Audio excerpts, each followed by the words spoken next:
You're really arresting him for driving a kid's Jeep? That's right. On Friday, a Prince George man was pulled over and arrested right here after he was seen driving a child-sized pink Barbie Jeep down this busy road. I just want to get a Slurpee. I got lazy. I didn't want to walk. Now, Casper Lincoln says he was using the sidewalk until he came to a closed lane, and after that, he turned right, and that's when he was pulled over. Police say they also found the driver had a suspended license and later blew over the legal blood alcohol limit, which is why he was taken in. I'm going to 3 clicks. Because I did my hand signals and everything. Model number, Barbie Jeep.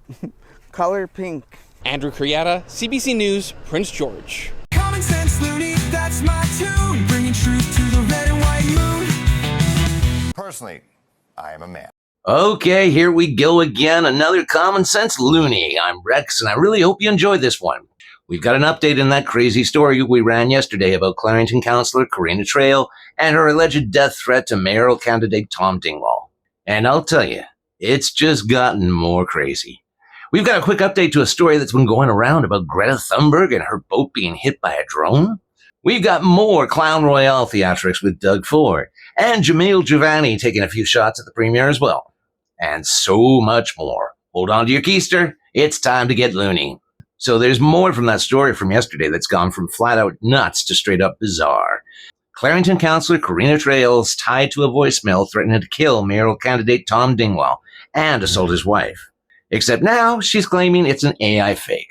This small town Ontario drama's turned Black Mirror, and we've got more questions than answers. Let's dive in. Trails, a lawyer and longtime councillor in Clarington, Ontario, known for her local Liberal politics.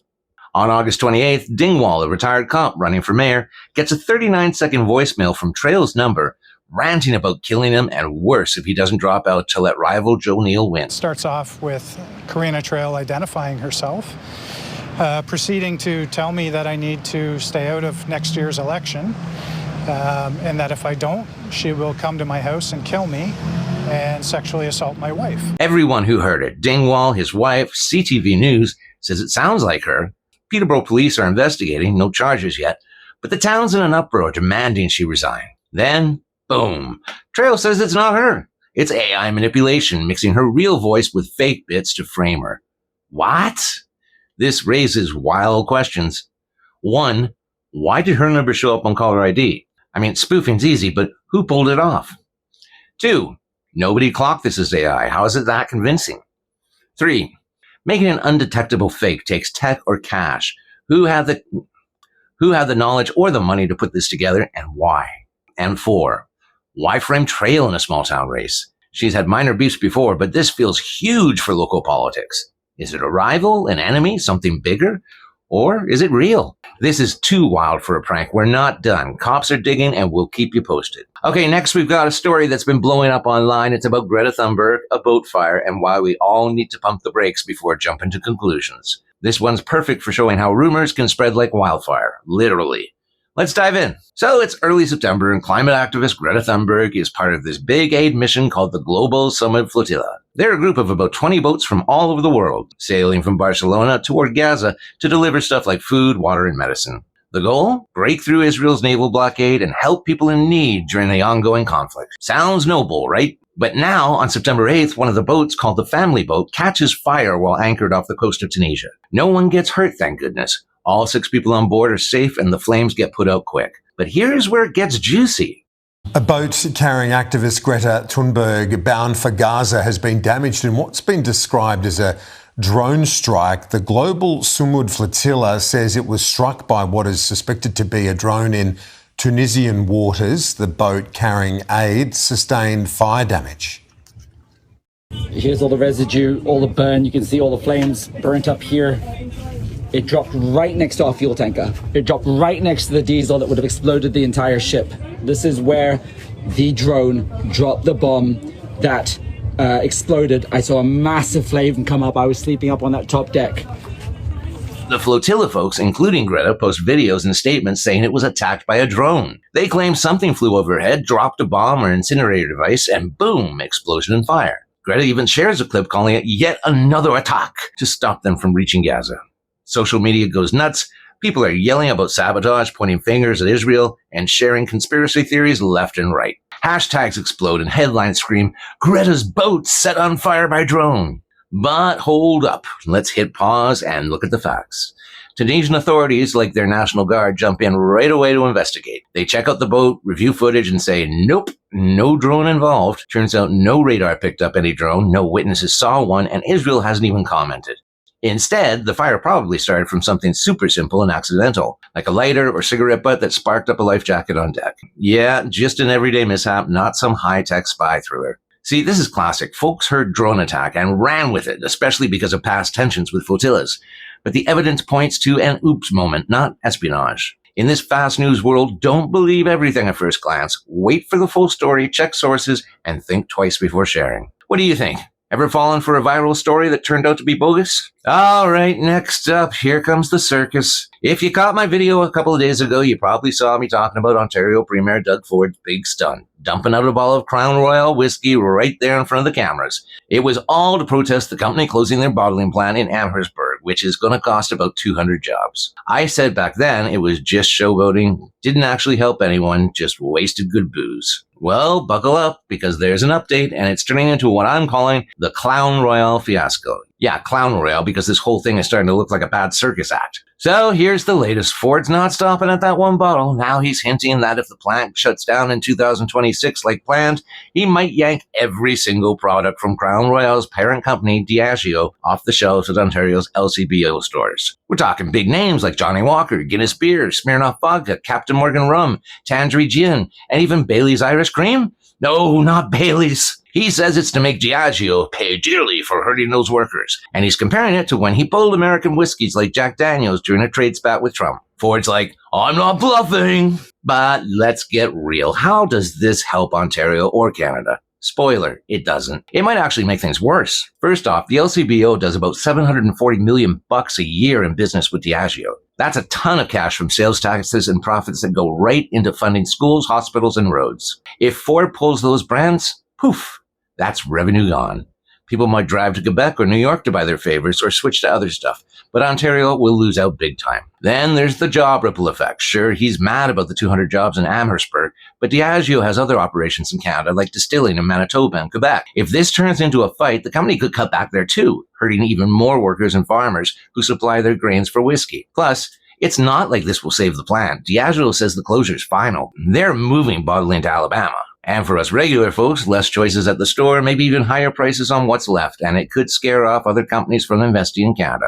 We look like we're playing games instead of building a strong economy. This Clown Royale mess is all tough talk and no smart plan. It's hurting our wallets, our jobs, and our reputation more than it helps. What do you think? Is Ford onto something, or is this just more political theater? And a little more Ford news. Jamil Javani, a Conservative MP from Ontario, used to be tight with Premier Doug Ford. He even worked as his advisor back in the day. But now Javani's ripping into him big time. In this speech, he blasts Ford for having no real ideas or push for progress. It's all about clinging to power. Like Ford only started cracking down on car thefts after crooks targeted his own driveway. And he trashed federal conservatives during the last election, which bummed out volunteers and hurt the team. Javani says this selfish style just keeps things stuck and turns people off of politics. All right, let's roll the clip.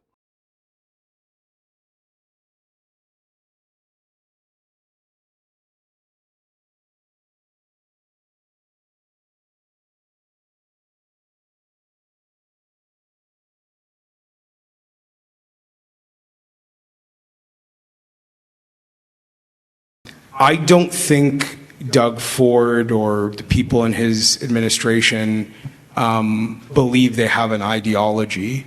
What I think is more of the issue is there are people who think the goal of politics is to have power and maintain power for as long as possible at whatever cost is required to pay. But if you're popular but you're not doing good things, why am I supposed to be happy about that? If people think politicians don't believe in anything and they're not going to do anything, and regardless of what color your jersey is, you're going to have the same approach to big, important issues, then you're making a lot of people feel like politics isn't even worth getting involved in the first place. You're making a lot of people feel like making the time to vote is not worth it in the first place. And that is my biggest concern among anything as it relates to Doug Ford is that is what he's doing to our people in Ontario and ventures to do to our people across the nation, I think, if he had his way. So that is what bothers me. And why I was so amped up on election night is because for weeks and weeks, I had been seeing volunteers putting their effort in to trying to help win this federal election. And when they would open up their phones and see stories of the so-called Conservative Premier of Ontario trashing what we were doing, they felt discouraged. And they deserve someone to speak up for them and tell this guy, I don't care about how, about your theatrics and your stunts. I don't respect you, and I'm going to point it out because I don't like what you're doing to the people who are trying to fight for a better country. That was the point I had to make. Well, he sure didn't hold back.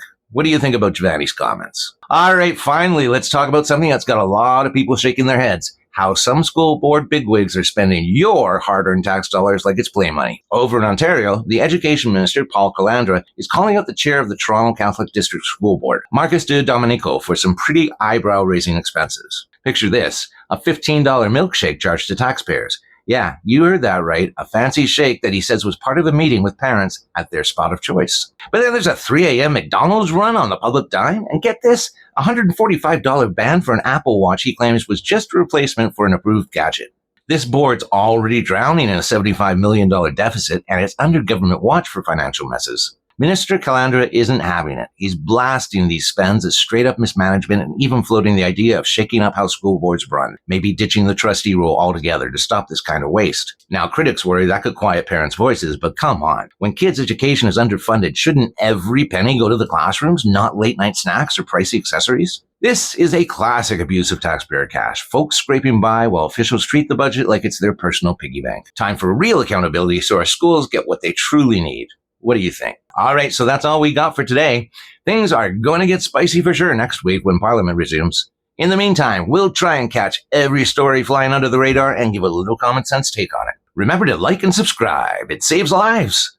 So adios, amigos. And remember, stay strong, stay skeptical, and above all else, stay loony.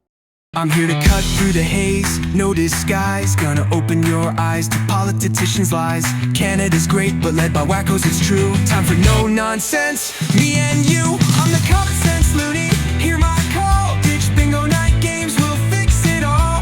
CommonSenseLoonie, that's my tune. Bringing truth to the red and white moon. And I just want to get a Slurpee.